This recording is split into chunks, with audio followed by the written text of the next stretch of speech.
ओ दाजु यही लाइभ बनाउने ठाउँ चाहिँ कहाँ छ भनेर चाहिँ कसैले सोध्यो भने त्यो पनि दृष्टिबिन अपाङ्ग र एकल महिला त्यो चाहिँ यही छ। यहाँ चाहिँ बौद्ध जनजातिले काम गर्नुहुन्छ। तपाईँहरूको समाजमा पनि अपाङ्ग र एकल महिला हुनुहुन्छ भने उहाँहरूलाई यहाँ ल्याइदिनु, हामी फ्रीमा ट्रेनिङ दिँदा पनि उहाँहरूलाई फ्रीमा ट्रेनिङ दिन्छ। ट्रेनिङको अवधिमा पनि उहाँहरूलाई हामी खाजा खर्च बस्ने खर्च चाहिँ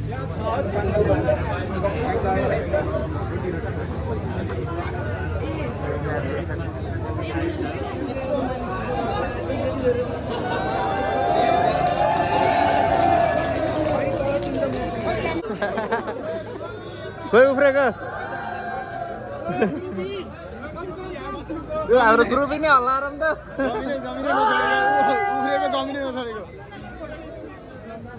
हेलो एन्ड नमस्ते and welcome back to my channel it's mister Regmi. आज चाहिँ हाम्रो प्रोग्राम भनेको चाहिँ ट्रेकिङ गाइड तालिम 2082 प्रयोगात्मक कक्षा अन्तर्गत round Phewa view Phewa hiking पदमार्गको सरसफाइ हाइकिङ तथा क्याम्पिङ कार्यक्रम हो। अनि त्यसको आयोजक हुनुहुन्छ हाम्रो trekking agency association of Nepal तान गण्डकी। अनि आज चाहिँ हाम्रो अब सरसफाइ कार्यक्रम चलिरहेको छ।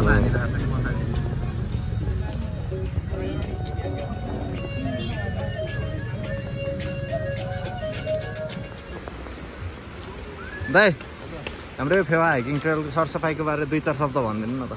अब हामी चाहिँ अब सुरुवात हुन लाग्यो होइन, हामी ट्रेल छिर्न लाग्यो सुरु गर्न लागि हामी अँ गएर ट्याक्क लगेर यता माथि चाहिँ गइन्छ अँ हाइकिङ। अनि त्यसपछि ल्याएर चाहिँ 11 बजीतिर फेरि हामी पनि फर्कन्छौँ। अँ जाँदै गर्दा अनि फेरि दही चिउरा खाएर फेरि हिलो खेल्न गइन्छ। असार पनि हो होइन, हिलो खेल्न गइन्छ होइन, हेर्न जाने भनेको रोपाइमा पनि जानुपर्छ हामी सबै। आज दाइको रोपाइको कार्यक्रम छ नि फेरि कार्यक्रम छ तलपट्टि ल। यो चाहिँ हाम्रो प्रवेशद्वार है ट्याक्क। अब हामी चाहिँ यहाँबाट ट्रेल सफ्ट गर्दै पाइयो कि हामीले आज फेरि खासु पनि बनाउनु पर्ने हो कि। यो त राम्रो रहेछ है यो रुट है। होइन कि यो कति सोर्ने पनि अगाडि सोरिसके खान हामीलाई पर भागी पनि गर्नु। यो त हिँड्ने मात्र हो क्या सोर्ने भन्दा पनि कि फोटो बिहान बिहान यस्तै गर्ने हो। अब ट्रेकिङ चाहिँ एरिया बनाउनु पर्ने रहेछ। हो अनि त्रिदेव गुरुङ सरसफा गर्दै फिस्टेलको माथिपट्टि आइपुग्यो है। यहाँ तल फिस्टेल छ होइन, स्कुल होइन फेरि होटल हो यो त। यो त हो भाइ यार, तिमीले यति पोको बल्ल यत्रो बनाएको यार। ए हो अँ भिडियो हो दाइ। 2-4 शब्द भन्नु नि त यार, हामी अहिले फिस्टेल माथि आइसक्यौँ होइन। माथि आछौँ हाम्रो टोली अगाडि बढिरहेको छ। हजुरको दिदीहरू चाहिँ उता गइसक्यो होइन, कोही चाहिँ पछाडि पनि छ, हामी बिचमा छौँ ट्याक्क। अब हजुरलाई कस्तो लाग्यो नि यो ट्रेक? एकदम राम्रो लाग्यो। पुरै टिकटक हो कस्तो भयो? राम्रो छ दाइ, राम्रो छ। ठिक छ। अगाडि जानु अगाडि टक्क अब ग्रुप नि देखाऊँ है। ल हाम्रो दाइ चाहिँ मेन उसमा। ल दाइ फोहोर कति भयो दाइ? हजुर फोहोर कति छ? फोहोर त भोरै भयो नि। अब हो भोरै भन्नु पर्यो। ल ल ए हाम्रो ग्रुपीको टिम है। ओ हाम्रो लिडर है, मुख केही पनि देखेको छैन, लिडर पनि है, आँखा पनि देखेको छैन। ल हामी पनि लिडरहरू ल सब आफू पनि लिडर हो नि त होइन।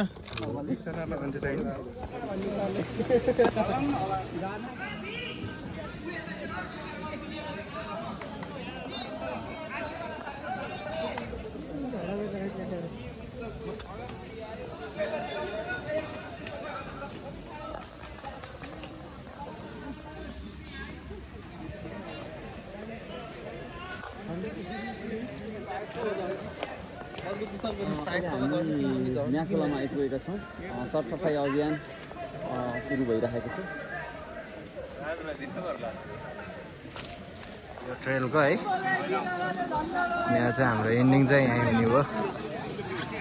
यो ठाउँको नाम चाहिँ अहिले थाहा भएन, हामी चाहिँ ठ्याक्क यो गरिरहेको छ पारिपट्टि छ।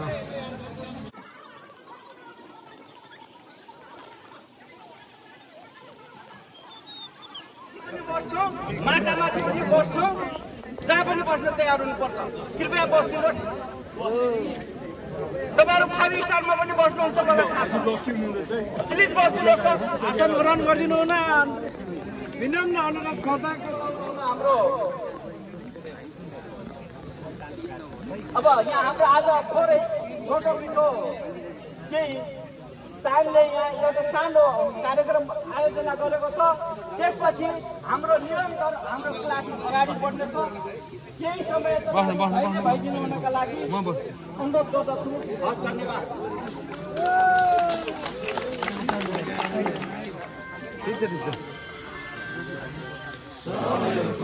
फुलका हामी एउटै माला नेपाली सार्वभौम फैलिएका मेची महाकाली फुलका हामी एउटै माला नेपाली सार्वभौम फैलिएका मेची महाकाली प्रकृतिका कोटी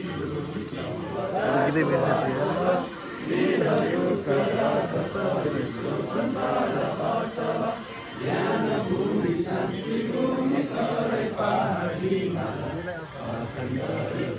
हाम्रो मातृभूमि नेपाल बहुजाति भाषा धर्म संस्कृति छन् विशाल अग्रगामी राष्ट्र हाम्रो जय जय नेपाल।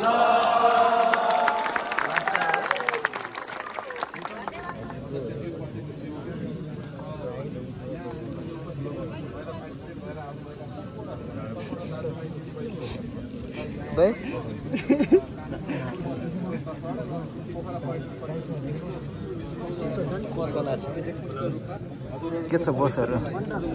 हेलो, के छ? गर्मी भएर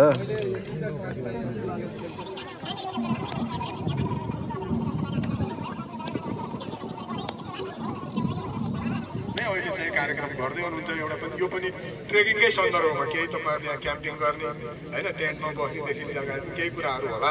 मैले किसिम सरसँग सोधेँ, तर यो बाटो तपाईँहरू जुन बाटो हिँडेर आउनुभयो यो अझ परसम्म थियो र अलिक बढी थकाइ नै लाग्छ कि भनेर हामीले बिच भागमा तपाईँहरूलाई यो कार्यक्रम गरायौँ। यो बनाउने बेलामा पनि हामीले धेरै लफडाबाजी गरेर अहिले तपाईँहरूले हेर्दै आउनुभयो, रमाइलो लाग्यो होला। जङ्गलको बिचमा चराचुरुङ्गी कराएको, अनि त्यसपछि फेवातालको चाहिँ राम्रो चाहिँ अवलोकन गर्दै हिमाल हेर्दै तपाईँहरूले भन्नुपर्छ भने अघि सरले भन्नुभयो।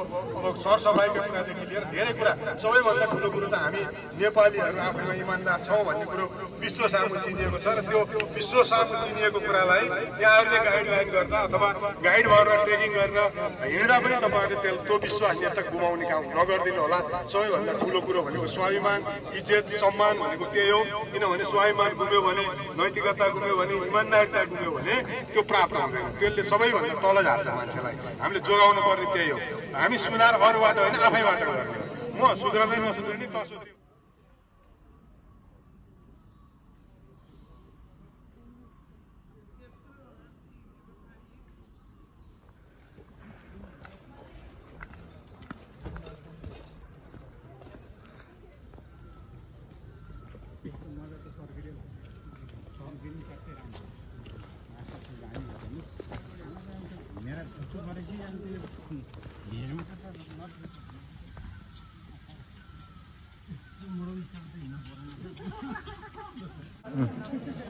यहाँ चाहिँ हाम्रो टेन्ट गाड्ने कार्यक्रम। यो चाहिँ के टोइलेट होइन, यो शौचालय होइन।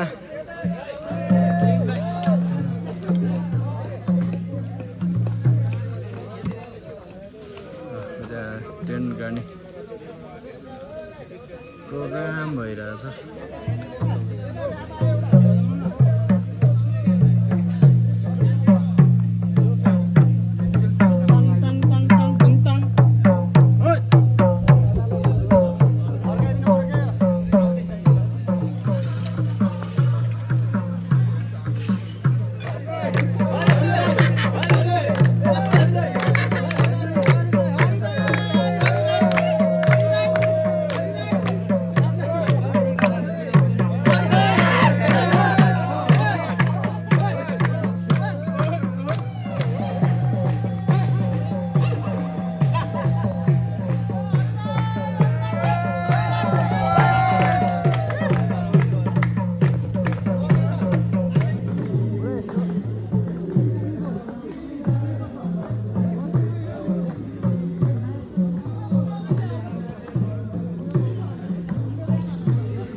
फेरि चाहियो मानेन फेरि चाहियो 2-4 महिना घुमेर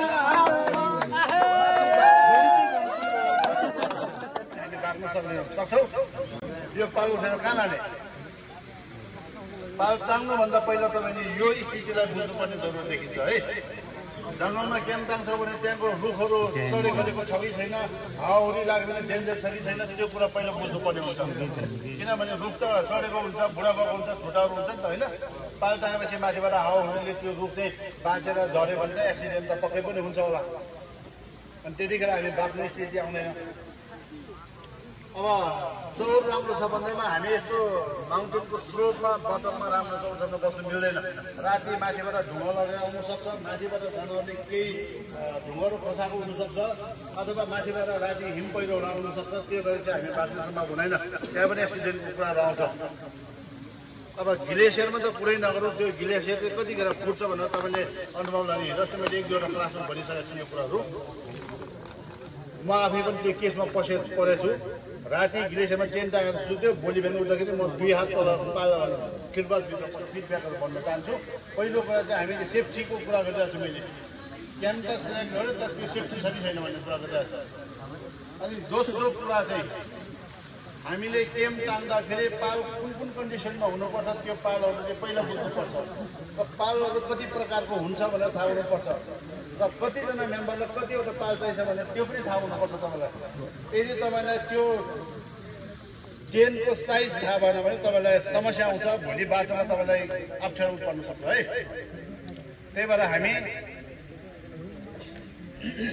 चेनहरू कस्तो प्रकारको हुन्छन् चेनको कपिट कहाँबाट गरेको हो भन्ने कुरा एउटा सानो हिस्ट्री पनि तपाईँले सुन्नुपर्छ यो चेन चाहिँ धेरै लामो समय अगाडि चाहिँ नोमेडबाट कपिट गरेको है माउन्टेनमा हाटहरू देखाएको नि हो योभन्दा पहिला त के हुन्थ्यो जुन अहिले तपाईँले यो यात्राकुम्भ कलेक्सन गर्ने ठाउँतिर देख्नुभएको छ है त्यो हाटहरू चाहिँ 2टा गोता यसरी बाँधेपछि 2 साइडमा अनि त्यसमा चाहिँ तिर्पाल ओढाएर राखेको गोठहरू देख्नुभएको छ है हाटहरू हो त्यही हाटलाई कपी गरेर चाहिँ नेपालमा अथवा विदेशमा जहाँसुकै यो चेन बनाउने कम्पनीले एसेपको चेन बनाएको हुन्छ तर हामीसँग यहाँ सबै एसेपको चेन छ त्यो टोइलेट चेन अथवा यो जुन पर्पल चेन यो ठुलो 2टा चेनहरू सबै यो एसेपको चेन भन्छ होला है अनि हामीसँग अर्को अहिलेको सेकेन्ड मोडल छ कि जी सेपको चेन अथवा त्यसलाई डोम चेन भन्छ हामीसँग त्यो सानो छ यो सानो भएको कारणले यहाँ मान्छेले छोपेर के पनि नदेख्दो छ अहिले एकछिनपछि म यसको पनि सबै कुरा अहिले युज गर्ने गरेको त्यसरी नै अब चेनहरू टाङ्ने भन्ने कुरा त अब थाहा हुनुपर्छ चेन चाहिँ जहाँसुकै टाँगेर चाहिँ यसको सिस्टममा बस्दैन तपाईँ भद्रगोल हुन्छ किचन एकतिर डाइनिङ एकतिर मेम्बर चेन एकतिर स्टाफ चेन एकतिर टोइलेट चेन एकतिर छ भने त्यो एकदम असुविधा हुन्छ जो पनि हामीले मेम्बरलाई अपोजिट साइडमा राखिदियो भने सबै कुरा भद्रगोल हुन्छ खाना क्रस हुन्छ टोइलेट क्रस हुन्छ अनि मान्छेको क्रसले गर्दा यसको डोरीमा अल्झेर एक्सिडेन्ट हुने सम्भावना हुन्छ तपाईँको एक्सिडेन्ट हुने भनेको चाहिँ पहिरोमा पर्नु पर्दैन खोलामा पर्नु पर्दैन भिरमा पर्नु पर्दैन चौरमै पनि लडेर एक्सिडेन्ट हुनसक्छ त्यही भएर हामीले यसलाई सुरक्षित तरिकाले क्याम्प सेटलमेन्ट गर्नु सक्नुपर्छ गाइडको जिम्मेवारी भनेको त्यही हो अब यहाँ हेर्नुहोस् तपाईँ आफैले फिल गर्नुहोस् त्यहाँ एउटा टेन छ त्यो के टेन होला किचन टेन त्यो किचन टेन यो के हो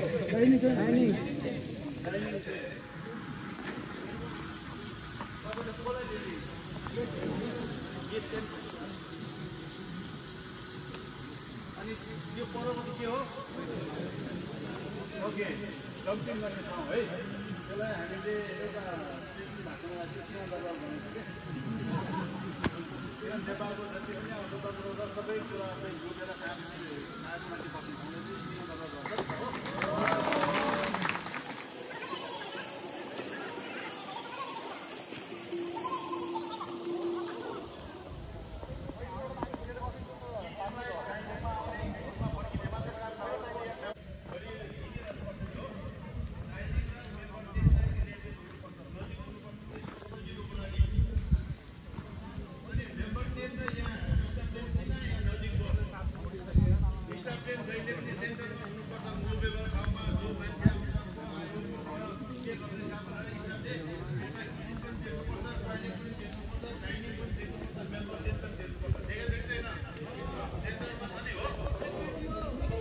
है